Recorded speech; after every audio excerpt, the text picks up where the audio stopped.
this is a very interesting study. Of course, I think so because I presented it, but we all know that the MASTER clinical trial is the first response adapted trial that's looking at MRD to make real-life treatment decisions. So what we wanted to do is we wanted to leverage the availability of the MRD data before and after transplant and use that to appraise the benefit of transplant.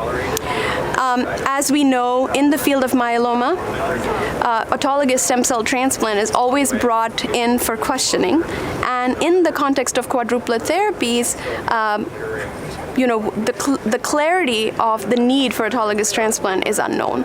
So by testing MRD before and after transplant in the context of a novel quadruplet regimen, we wanted to see what is its true role. So we checked for MRD in this study using next generation sequencing. clonoSEQ assay was utilized. And this is a FDA cleared test with analytic validation. We evaluated MRD using we used it as a continuous numerical variable. What we saw is that patients, despite receiving a very powerful quadruplet induction, which is Daratumumab, Carfilzomib, Lenalidomide, and Dexamethasone on this study, patients derive benefit from autologous stem cell transplant with deepening of responses from 40% MRD less than 10 to the minus 5 prior to transplant to up to 69% who got to MRD less than 10 to the 5 after transplant. And these numbers in the context of 10 to the minus 6 were a little bit lower, with about 50% of patients getting there after transplant. So we utilized MRD to assess the benefit of transplant.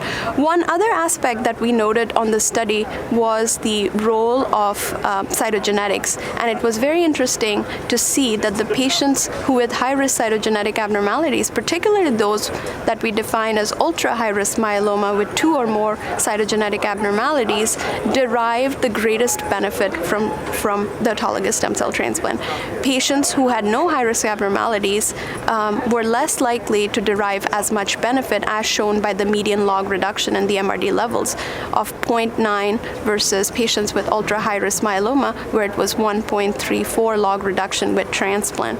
We also saw that patients who got to a log reduction greater than 2 times with autologous stem cell transplant increased from patients with standard risk of 11% to a whooping 43% for patients with high-risk cytogenetic abnormalities. And what that tells us is if you do not get to an MRD value, or if you're before transplant, or if you're high-risk cytogenetics, then you stand a chance of benefiting greatly from the autologous stem cell transplant. And in these patients, transplant should remain an integral part of therapy for these patients. So understanding that biologic basis was very interesting, and we hypothesized that it might be that the transplant provides a 5th lane of therapy to these patients and is able to more successfully eradicate MRD that is left over after using